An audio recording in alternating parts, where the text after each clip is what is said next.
안녕하십니까? 저는 마흔을 바라보는 나이가 된 한 가정의 기둥이자 한없이 존경스러운 우리 어머니의 아들입니다. 돈이라는 게 참 있으면 있을수록 마음이 풍족해지고 안정감이 생기는 것이죠. 없으면 없는 대로, 있으면 있는 대로 살기가 어렵고 욕심이 무한대로 생기기 마련이란 말입니다. 저는 돈이 참 무서운 것이라는 걸 일찌감치 깨닫고 일정 부분 이상으로 욕심내지 않으려 노력하며 살았습니다. 돈이 풍족해지거나 모자라게 되면 사람이 순식간에 변한다는 것을 어렸을 때부터 우리 가족의 모습을 보고 알게 되었죠. 저는 30대 초반에 지금 아내를 만나게 되어 결혼까지 순식간에 꼴이 나였습니다. 우리 아내는 부모님이 계시지 않았고 꽤 이른 나이에 혼자가 되어 스스로를 보살피며 컸다고 했습니다. 고등학생이던 시절 어머니를 잃고 아버지는 알코올 중독자가 되어 하루하루를 술로 달래며 사셨다고 했습니다. 모종의 사건으로 인해 치료감 호소에 들어가게 되었고 알코올 중독 치료를 받던 도중 간이 급격하게 굳어가며 사망하게 되었다는 이야기를 아내에게 전해들었죠. 자세하게 이야기하지 않았기 때문에 대충 굵직한 일들만 알고 있었지만 그 이야기만 들어도 아내가 얼마나 불우한 학창시절을 보냈는지 가늠할 수 있었습니다. 우리 아내는 참 길을 잃어버린 사람처럼 살았다고 하더라고요. 아르바이트를 통해서 딱 먹고 살 정도로만 돈을 벌었다고 하더군요. 그도 그럴 것이 고등학생 시절에 두 부모를 잃었는데 직장에 다닐 수도 없고 아르바이트로 버는 돈이 뻔하지 않습니까? 게다가 아무것도 모르는 학생들을 악덕 업주들이 얼마나 등쳐먹었을지 상상이 되더군요. 아내의 하루는 참으로 고단하다 하였습니다. 학교에 가서 밀린 잠을 자고 학교 수업이 모조리 끝난 오후 시간부터 패스트푸드점 24시간 뼈해장국집 설거지, 아침에 요구르트 배달까지 했다고 하더군요. 집에서는 겨우 3, 4시간 쪽잠을 자고 학교에서 수업 시간 내내 졸았다고 하니 당연히 공부에는 전혀 시간을 쏟지 않았다고 했습니다. 어머니가 돌아가셨을 때 아주 조금 받은 보험금으로 작은 달방 월세를 내고 살다가 고깃집에서 아르바이트를 하던 시절에 저를 알게 된 것이었습니다. 저는 지방에서 학창 시절을 보내고 대학을 서울로 오게 되어 서울에서 자리를 잡고 취직까지 한 상태였죠. 원룸을 얻어서 혼자 살고 있었기 때문에 대부분 저녁을 바깥에서 해결했는데 그날은 집 앞에 있는 고깃집에서 대학 친구들과 회포를 풀던 날이었습니다. 새초롬하게 생겨서 하나로 질끈 묶은 여자가 가느다란 팔뚝으로 된장찌개 뚝배기 5-6개를 한 번에 서빙하는 게 눈이 가더군요. 그러던 어느 날 같은 원룸에 살고 있는지 몰랐던 아내가 퇴근하고 집에 돌아오는 저랑 현관 입구 앞에서 딱 부딪히게 된 겁니다. 아내의 얼굴이 사색이 되어 있고 시퍼렇게 질려서 덜덜 떠는 걸 보고는 이거 보통 일이 아니구나 싶어서 아내를 붙잡았죠. 도둑이라도 들었냐, 나쁜 일이라도 당한 거냐, 경찰에 신고를 해줄까 하면서 괜찮으니까 말해보라고 덜덜 떠는 아내를 안고 달래주었습니다. 밀어낼 법도 한데 정신이 오죽 없었는지 제가 끌어안고 있는데도 벌벌 떨면서 집에라는 말만 반복하더라고요. 집에 도둑이 있냐고 마침 현관 입구 앞에 놓인 장우산이 보이길래 우산을 들고 몇 호로 가면 되냐고 비장하게 물었죠. 그러자 아내가 하는 말이 도둑이 아니라 바퀴벌레가 집에서 나왔다고 하는 겁니다. 순간 허탈한 마음도 잠시 웃음이 피식 나오더군요. 저한테 얼마나 컸는지 아냐며 잡아달라고 애원을 하길래 알겠다고 아내의 집으로 가게 되었습니다. 아니나 다를까 반지하층에 살고 있었던 아내의 집에 가끔 벌레가 기어들어온다고 하더라고요. 그때까지만 해도 아내가 돈이 없어서 반지하에 살고 있다는 생각을 전혀 못했던지라 부모님께 말씀드려서 위층으로 이사를 가라고 해버렸죠. 아내는 멋쩍게 웃으면서 그냥 벌레나 잡고 가달라고 하더라고요. 사색이 되었던 아내 얼굴이 눈에 밟히기도 했고 그 뒤로도 몇 번이나 아내의 집에 찾아가 벌레를 잡아주었습니다. 저한테 매번 이러는 건 아니라며 크고 날개가 달린 것들은 도저히 무서워서 죽일 수가 없다고 하더라고요. 벌레는 끔찍하게 싫다고 진저리를 치는데 그 모습이 귀여워서 큰 벌레가 나오면 언제든지 잡아주겠다고 연락하라고 휴대폰 번호도 알려주었습니다. 아내는 고맙다고 나중에 고깃집에 놀러오면 된장찌개를 서비스로 주겠다고 이야기를 하더라고요. 여름에는 아무래도 창문을 열어두는 경우가 있으니까 벌레가 들어오기 더 쉬울 것 같아서 창틀에 약도 다 뿌려주고 했습니다. 아내랑 저는 벌레를 통해 친해지게 되었고 그 후로도 종종 아내가 아르바이트하는 고깃집에 가서 밥을 먹었습니다. 아내가 서빙을 하는 경우는 진짜 손님이 넘치게 많을 때만 가끔 도와주는 거고 평소에는 주방에서 일을 한다고 하더라고요. 요리 하나는 기가 막히게 한다면서 제가 갈 때마다 계란찜이랑 된장국수, 찌개를 서비스로 줬는데 진짜 너무 맛있는 겁니다. 그 맛을 잊기 힘들어서 생각날 때면 가끔 고깃집에 찾아가서 시켜 먹곤 했는데 사이드 메뉴를 시키려면 고기를 또 주문해야 하잖아요. 혼자 시켜 먹기에는 너무 양이 많고 고깃값이 부담되기도 하고 그래서 일을 어쩌나 싶었죠. 아내의 집에 일주일에 한 번 벌레 약에 죽은 놈들을 처리해주러 가야 했기에 그냥 대놓고 물어보았습니다. 벌레를 잡아주는 대신 가끔 집에서 된장찌개도 좀 해주고 국수도 말아주고 하면 안 되냐고. 그게 너무 맛있다고 말이죠. 그랬더니 아내가 박수를 짝 치면서 완전히 가능하죠 하면서 안 그래도 뭘로 보답하는 게 좋을까 고민했었다면서 당장 밥 해주겠다고 하더라고요.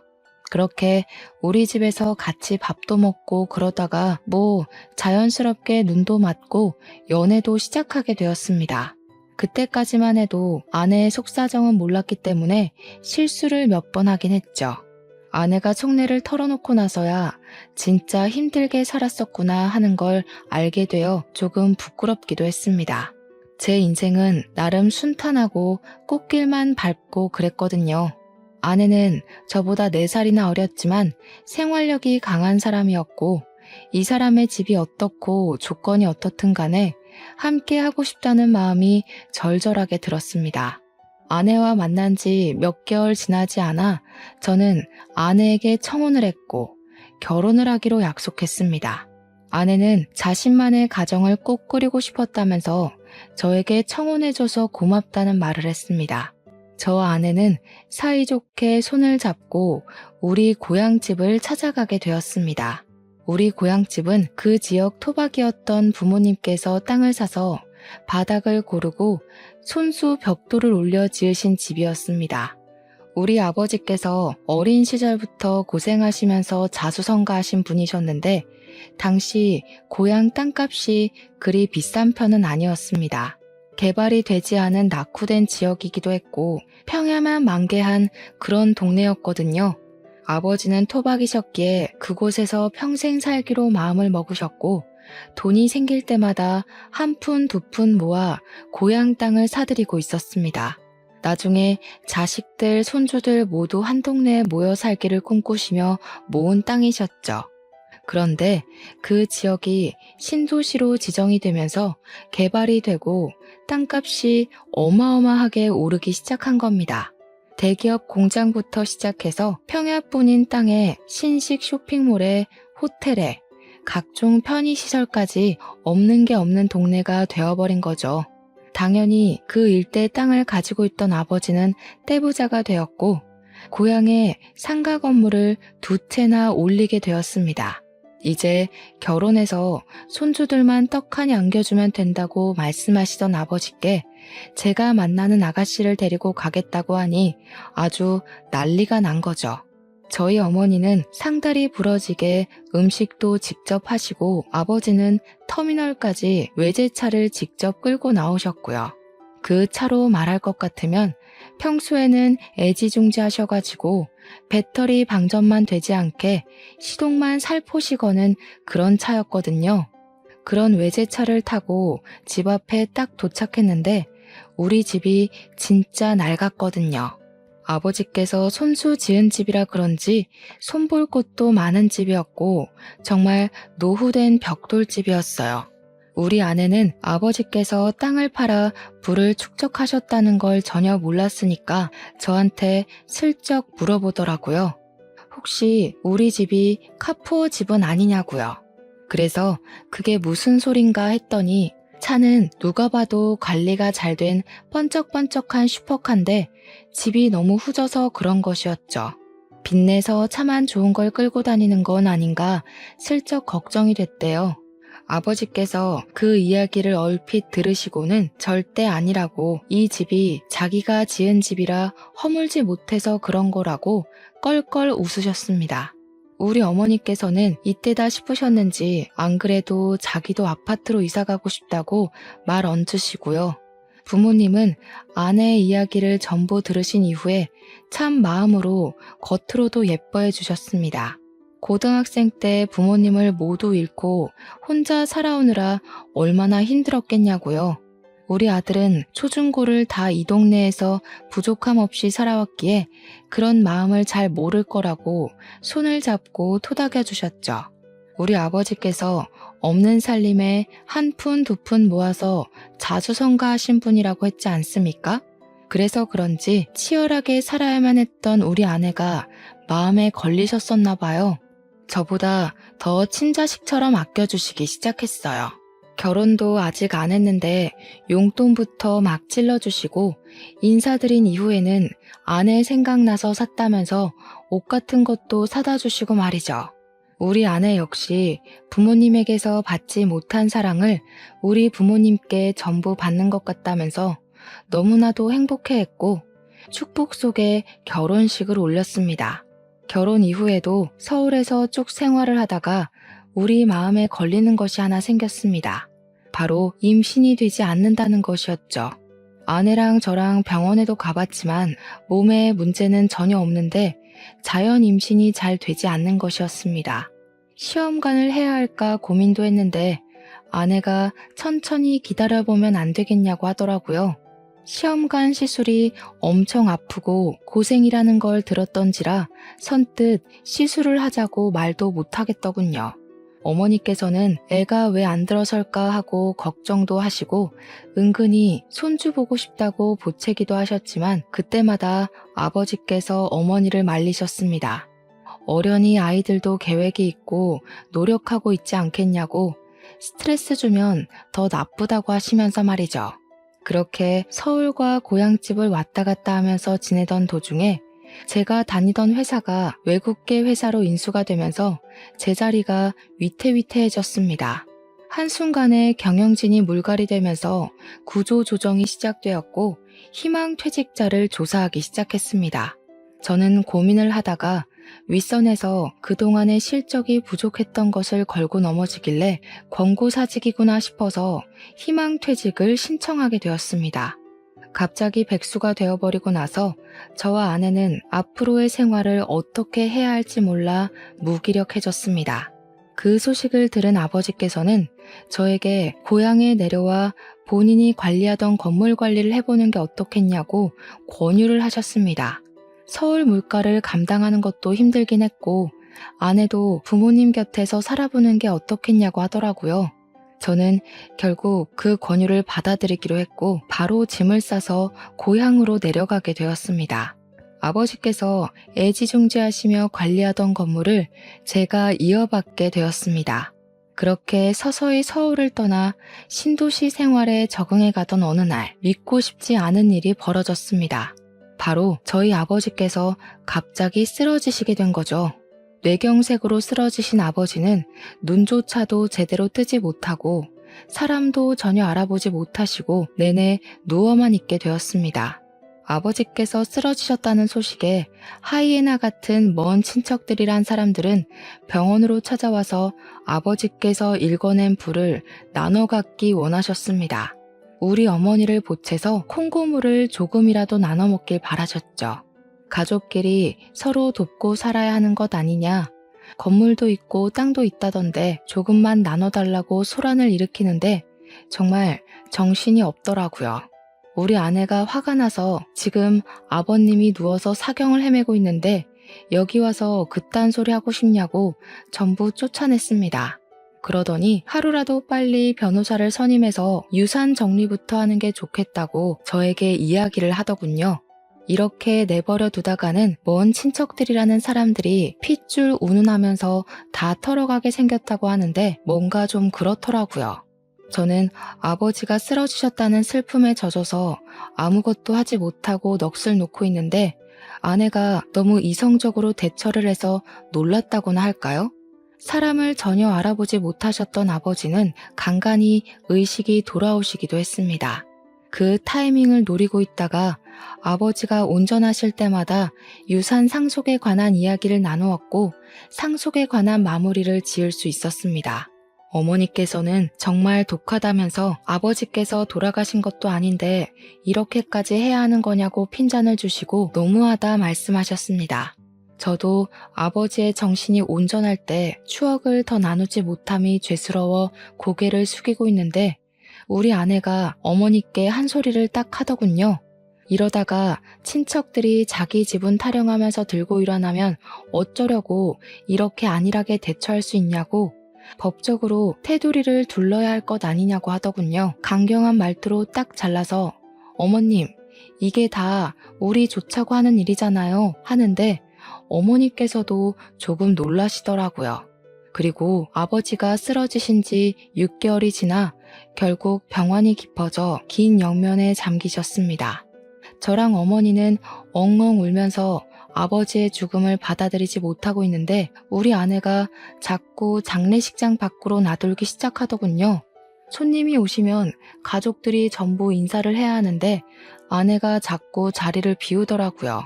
어디 갔나 찾아보면 장례식장 밖에 쪼그려 앉아있고 커피 자판기 앞에 앉아있고 말이죠. 처음은 아버지와 사이가 좋았으니까 상심이 커서 그런 거구나 하고 이해하려고 했는데 시간이 지날수록 아내는 이해가 되지 않는 행동만 했습니다.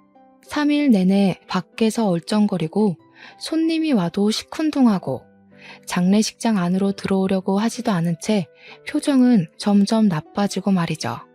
우리 아내한테 처음으로 실망도 하고 속도 많이 상하고 그랬습니다. 그렇게 장례를 치르고 난 다음에 다시 한번 우리 가족의 속이 뒤집히는 일이 일어났습니다. 바로 상속세에 관한 문제였습니다. 저랑 아내, 우리 어머니까지도 가진 돈이 별로 없었거든요.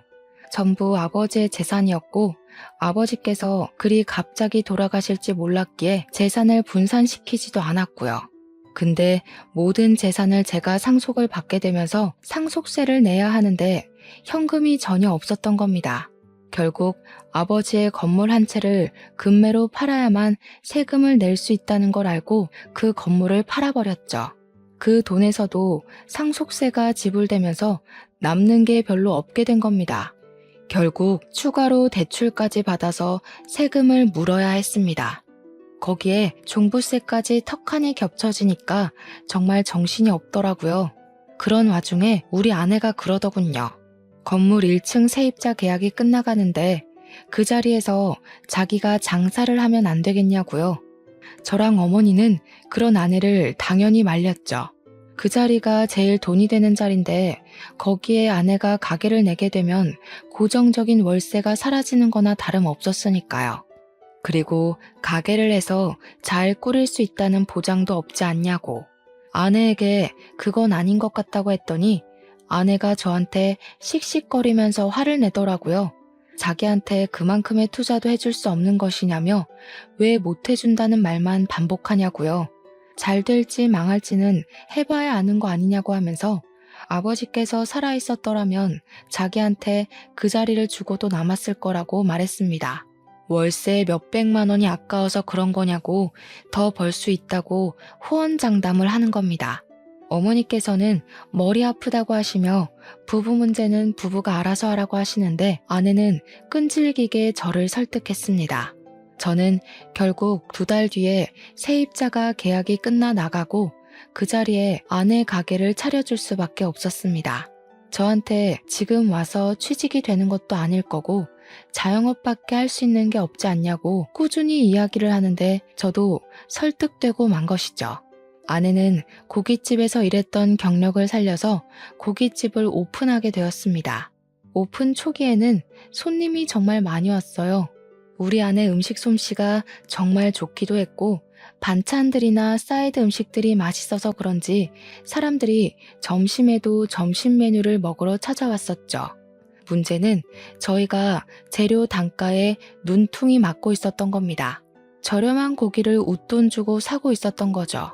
그렇게 몇 개월의 시행착오를 거친 뒤에서야 겨우겨우 자리를 잡았습니다. 고깃집을 하려면 가장 중요한 반찬이 뭔지 아십니까? 된장찌개? 열무국수? 김치? 전혀 아닙니다. 바로 파절이입니다. 나머지는 완제품을 팔기도 하고 도매상에게 조달받아서 하면 되는데 파절이는 그게 아니거든요. 우리 부부는 파절이에 나오는 파채만 도매상에게 공급받고 있었는데 하필 그 업체에 문제가 생기고 만 것이죠. 그래서 파채를 받아올 수가 없게 되어서 일일이 파를 채칼로 썰어야 하는 일이 벌어지게 된 것입니다. 저랑 아내랑 둘이 아무리 썰어대도 시간이 너무 오래 걸리고 하루빨리 파채 공급을 알아봐야겠다고 생각한 찰나 신도시에 대기업 공장들이 많이 들어왔다고 했었잖아요. 거기 중 한 곳에 이력서를 넣어두었는데 최종 합격했다고 연락이 딱 온 겁니다. 저는 당장 출근을 해야 하지 일손은 모자라지 아내는 결국 어머니에게 도움을 요청할 수밖에 없었죠. 아버지와 사별하고 기운이 없었던 어머니께서는 고민 끝에 일손을 도와주기로 하셨습니다. 저야 어찌 보면 너무나도 감사한 일이었죠. 무기력하게 지내던 어머니께서 일이 바빠지니 점점 활력도 도는 것 같아 보이더라고요. 저는 2교대 근무를 하면서 공장 일에 적응하고 있었고 아내는 가게를 열심히 꾸려가고 있었습니다. 교대 근무를 하다 보면 일상 패턴이 완전히 뒤바뀌게 되거든요. 그날은 아침에 퇴근을 하고 집에서 자고 있었는데 시끄러운 소리가 들리더라고요. 뭔 일인가 싶어서 잠결에 귀를 쫑긋하니 어머니와 아내가 싸우고 있는 게 아니겠습니까? 저는 자다 깨서 거실에 나가 무슨 일이냐고 물어보았습니다. 그러니까 우리 어머니께서 하는 말이 더는 일 못 도와주겠다면서 직원을 구하라고 하시는 겁니다. 우리 아내는 갑자기 이렇게 일을 못하겠다 하시는 게 어디 있냐, 새 사람 구할 때까지만이라도 일을 도와달라고 하고 있었죠. 어머니께서는 어이없어 하시며 말을 하셨습니다. 내가 무슨 돈을 받는 것도 아니고 이런 무료 봉사 더는 못하겠다. 사람이 어떻게 그리 속물일 수가 있어? 내가 살다 이런 애는 또 처음 본다.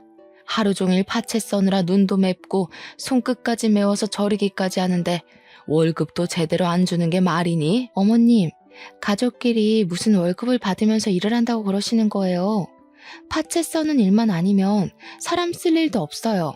가게 사정 다 아시면서 돈 하는 게 너무 하시는 거죠. 제가 하루빨리 업체랑 계약해서 조달받던가 해야지. 왜 갑자기 파채들이 품절 현상이고 이러는 건지 정말. 저는 아무리 그래도 우리 어머니에게 월급은 제대로 주면서 일을 시키는 줄 알았단 말이죠.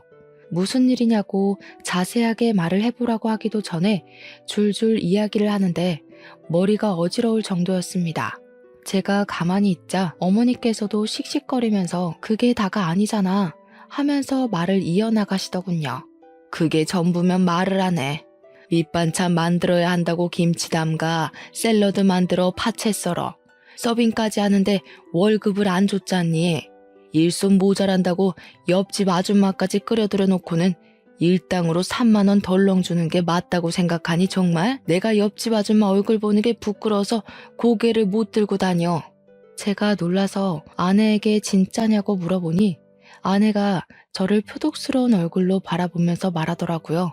그럼 어떡해? 가게 유지하는 비용이 한두 푼인 줄 알아? 우리도 먹고 살려면 인건비를 아껴야 한단 말이야. 그리고 5시간 설렁설렁 일하고 일당 3만 원 받으면 괜찮은 거 아닌가요? 아내의 계산법이 참으로 이상하다는 생각이 들었습니다. 최저시급이라는 게 존재하는 시대에 5시간에 3만 원이면 말이 안 되는 금액인 거죠. 거기다가 고깃집 일이라는 게 조금 힘든 것도 아니고 얼마나 노동인지 다들 아시지 않습니까? 저처럼 남자가 일하는 것도 힘에 부치는 일인데 아내에게 돈 가지고 짜게 구는 건 너무하다고 이야기를 했습니다. 그러니까 아내가 억울해하면서 집안을 위해 하는 일인데 자기한테만 뭐라고 한다면서 너무한 것 아니냐고 항변을 하더라고요. 저는 꿋꿋하게 살얼음판인 집안 분위기를 견뎌내며 출근을 했고 어머니께서는 다툼 이후에 고깃집으로 출근하는 것을 그만두셨습니다. 아내는 몇 번이나 어머니께 일을 좀 도와달라고 요청을 하다가 결국 안 되겠는지 새 직원을 구해서 쓰기 시작하더라고요. 하지만 월급도 짜고 할 일은 많고 하니 아르바이트생들이 며칠 견디지 못해 일을 그만두고 떨어져 나가기 시작했습니다. 자연스럽게 일손이 부족하니 식사가 점점 밀리게 되고 가게의 평판은 떨어지고 손님들이 찾지 않는 고깃집이 되고 말았습니다. 재고는 남아돌기 시작하는데 고기라는 게 유통기한이 긴 재료도 아니잖아요. 그러다 보니 빚만 점점 늘어나기 시작했습니다. 매출이 줄어드니까 당연히 우리 아내가 떠안아야 할 것들이 생기기 시작한 것이죠. 어느 날은 또 아내랑 어머니께서 다투고 있길래 무슨 일인지 물어보았습니다. 이야기를 들어보니까 어머니께서 한 달에 2번 주말에 하시는 봉사가 있으셨거든요. 무료 급식소에서 급식을 나눠주는 봉사였는데 아버지의 뜻이 있었던 봉사였고 어머니께서도 무척이나 뿌듯해하시며 쭉 이어오셨어요.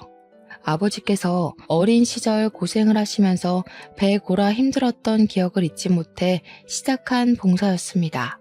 아내 가게에 고기가 남기도 하고 썩어가는 재료들이 있으니까 상하기 전에 그 재료들을 가지고 급식 봉사를 하겠다고 하셨나 봐요. 아내는 좋은 마음으로 내어드리기는커녕 그냥은 못 드리니까 돈을 내고 가져가라고 했다는 겁니다. 어차피 시간이 지나면 아무것도 하지 못하고 그냥 쓰레기가 될 재료니까 싸게 달라고 했더니 아내가 정가에 가져가라고 했대요. 글쎄 도매가도 아니고 가게에서 파는 정가의 유통기한에 가까워오는 고기를 가져가라고 하니 얼마나 기가 막힙니까? 순수한 마음으로 봉사를 하러 다니시는 어머니한테 장사를 하려고 드니 어머니께서 열이 잔뜩 받으신 거죠. 어차피 내버려두면 음식물 쓰레기로 처리될 것들을 불우한 이웃을 위해 쓰는 게 뭐가 어렵냐고 아내에게 소리를 치신 겁니다. 그러니 우리 아내고 콧방귀를 픽 끼면서 선을 세게 넘어버리고 말았던 거죠.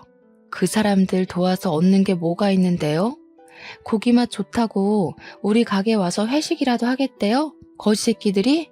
그 말에 저도 경악을 금치 못했고 우리 어머니께서도 부들부들 떨다가 아내의 뺨을 확 후려치셨습니다. 저는 어머니의 행동에도 놀랐죠. 아내 역시 뺨을 맞았다는 게 충격이었는지 아무 말도 못하고 어머니를 노려보고 있더라고요.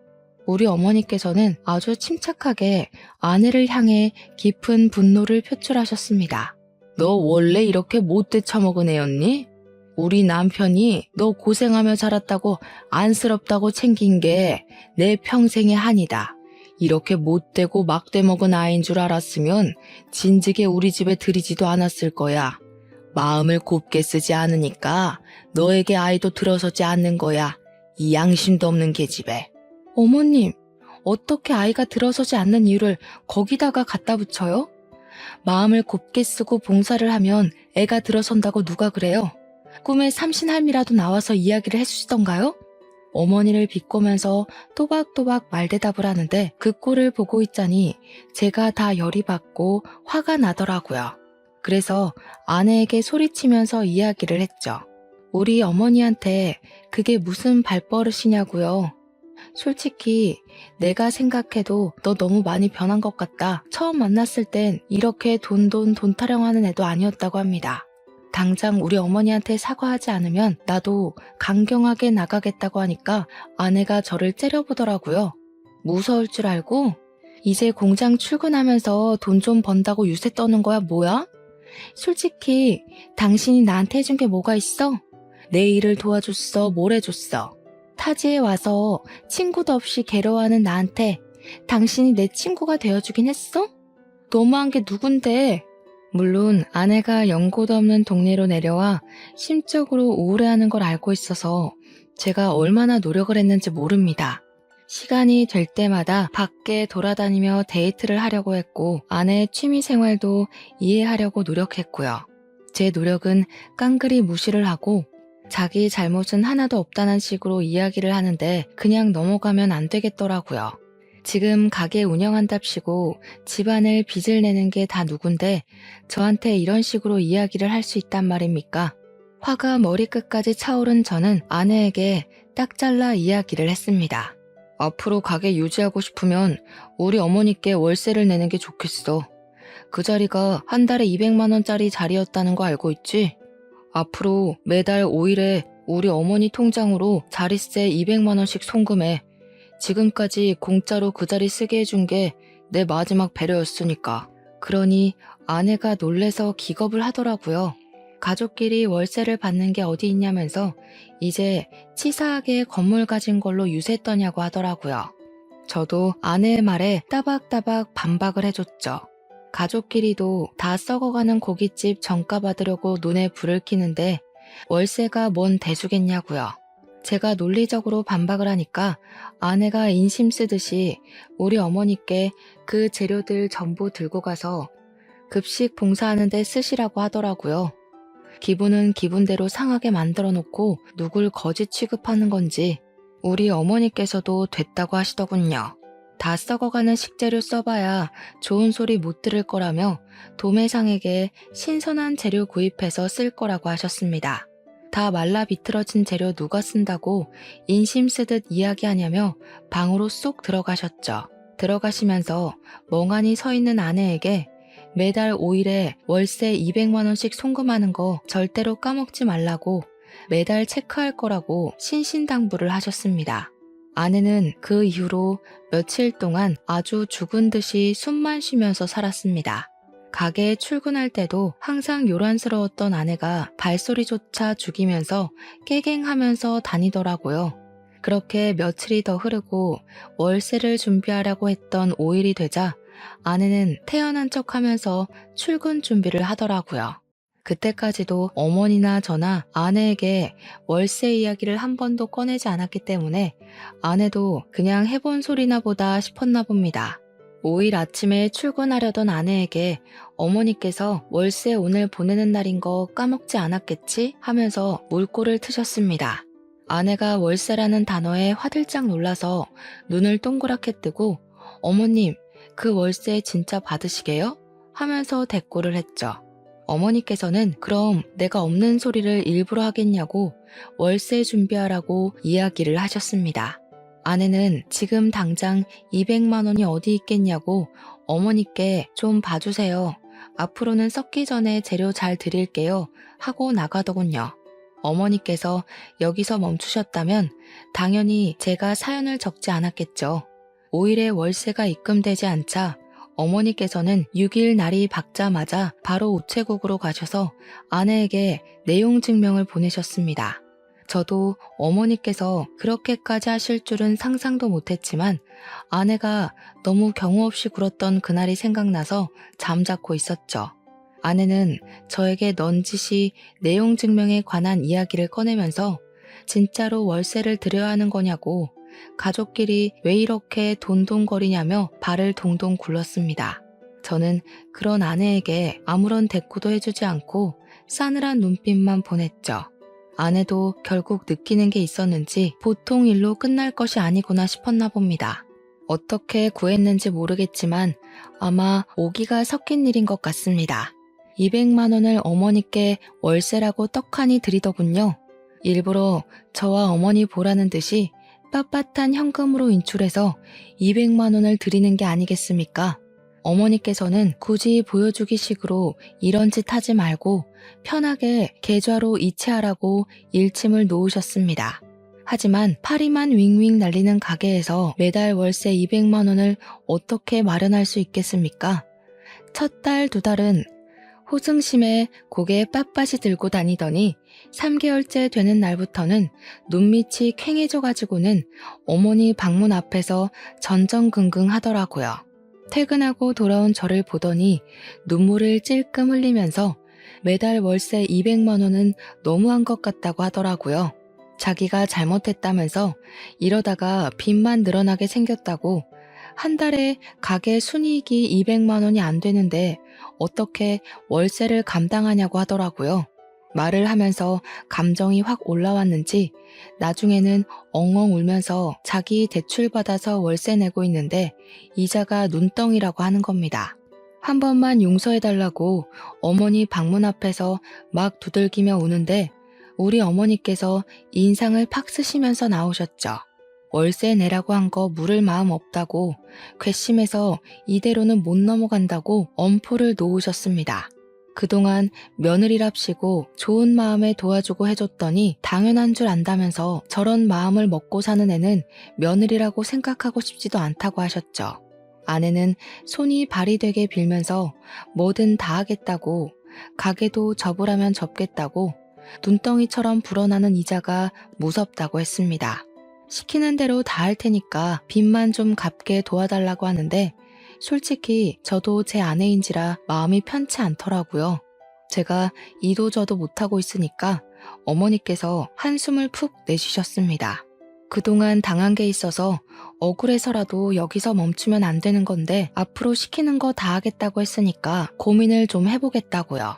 그러니 아내가 그동안 밀린 대금에 직원 월급도 줘야 하는데 밀려 있다고 하더라고요. 그 정도로 가게 장사가 안 되고 있었는지는 미처 몰랐던 터라 저도 좀 미안한 마음이 들었습니다. 제가 취직이 안 되던 시절에 아내가 고깃집으로 생활비를 벌어왔던 것도 그랬고 돈돈거리기 전에는 가족들에게 참 잘했던 아내였으니까요. 어머니께서는 가게를 정리하라고 하셨고 아내는 아무 말도 하지 않고 고개를 끄덕였습니다. 그리고 가게를 정리한 다음 주말에 급식 봉사를 같이 나가자고 하셨습니다. 그러면 여태 가게에 들어간 돈 정리를 해주겠다고 다음 달에 당장 갚아야 할 돈이랑 밀린 대금들을 처리할 수 있게 해주겠다고 하셨죠. 아내에게 별다른 선택지가 있겠습니까? 그냥 알겠다고만 했죠. 한 달 만에 가게 문을 닫아버리고 아내도 결심을 한 건지 정말로 어머니를 따라서 격주로 봉사를 다니기 시작했습니다. 처음에는 무료 급식일이 그렇게 고된 일인지 몰랐다면서 저를 붙잡고 앓는 소리를 내면서 죽겠다 하더라고요. 저도 몇 번 아버지 따라서 해봤는데 수백 명의 급식을 준비하는 일이 쉬울 리 있겠습니까? 아내에게 버텨내야 하는 수밖에 없다고 했죠. 처음에는 죽겠다고 하던 아내가 점점 요령이 생기고 재미가 붙었나 보더라고요. 봉사하면서 뿌듯한 마음이 든다면서 격주로 가던 봉사를 기다리고 있더군요. 우리 아내 음식 솜씨가 좋아서 그런지 주변 칭찬도 자자하고 메뉴 정하는 것부터 자기가 만든 음식을 먹고 행복해하는 사람들을 볼 때마다 반성이 되더라고 하더이다. 그러면서 저에게 어머니와 오해를 풀고 싶다고 이야기를 나누자고 먼저 요청을 하더라고요. 그때까지만 해도 우리 어머니께서는 아내에게 있던 불편한 감정이 남아있던 상황이었습니다. 아버지의 장례식장에서의 일도 그렇고 돈에 환장했던 아내에게 실망을 깊게 한 탓이었죠. 자리를 마련하긴 했지만 쉽게 입을 열지 못하던 아내는 소주 한 잔을 입에 털어놓고 본인의 이야기를 하기 시작했습니다. 저와 어머니는 이내 경악을 하고 말았습니다. 아내는 어릴 때 알코올 중독자인 장인 밑에서 갖은 피해를 받으면서 자랐다고 하더군요. 장모는 이혼도 못하고 어린 아내만 데리고 야밤에 도망을 쳐 서울 구석진 곳에 자리를 잡고 살았다 했습니다.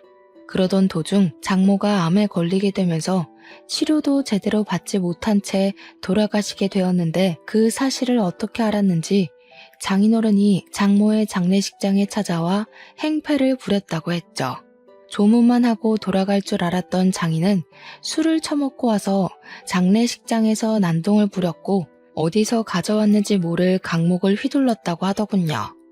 영정사진을 던지고 국화며 화환이며 전부 망가뜨리고 장례식장에 몇 없는 손님들이 말리고 직원들이 와서 장인어른을 끌어내는데 우리 아내의 뺨을 때리면서 배응망덕하게 도망이나 친년이라 했다는군요. 앞으로 자기 술값 벌어오라고 하면서 난리를 치다가 출동한 경찰에게 끌려나갔답니다. 사회 부적응자로 판정이 나면서 치료감 호소에 들어가게 되었는데 결국에는 술 때문에 찾아온 간질환으로 생을 마감하셨다고요. 그래서 장례식장에만 가면 트라우마처럼 그날의 생각이 나고 호흡곤란이 와서 너무 힘들다고 하더군요. 우리 아버지 장례식장에서도 그 때문에 자리를 지키지 못했다고, 싫어서 그런 것도 배은망덕해서 그런 것도 아니라고 했습니다. 장례식장에 가서 흰 국화 다발들만 봐도 숨이 가빠온다고 하는 겁니다. 울면서 그 이야기를 하는데 우리 어머니께서 아무 소리도 못 하시더라고요. 저는 아내의 손을 꼭 잡아줬어요. 그뿐만 아니라 돈에 정신 나가 있는 모습도 너무 실망이었다고 말을 하는 어머니에게 아내는 서툰 변명을 이어갔습니다. 장모가 돌아가시고 아내가 보험금을 수령했는데 장인이 법적 배우자로 남아있어서 그 보험금의 90%를 빼앗겼다고 하더군요. 항상 공포의 대상이던 장인이 그 돈을 들고 가서는 치료를 받으면서도 술을 찾고 노름에 빠졌다고, 심지어 장모의 보험금을 가져가고 장인도 간이 나빠져서 돌아가셨잖아요. 근데 자식인 자신한테 재산이 상속되지 않았다고 했어요. 알고 보니 장인에게는 내연녀가 있었고 그 둘 사이에 자식도 있었다는 겁니다. 내연녀랑 낳은 아이에게로 모든 상속인이 설정되어 있었고 나중에서야 그 사실을 알고 호적을 떼어보니 모르는 애가 동생으로 들어와 있었다고 하더군요. 그렇게 아내는 빈털터리가 되었던 겁니다.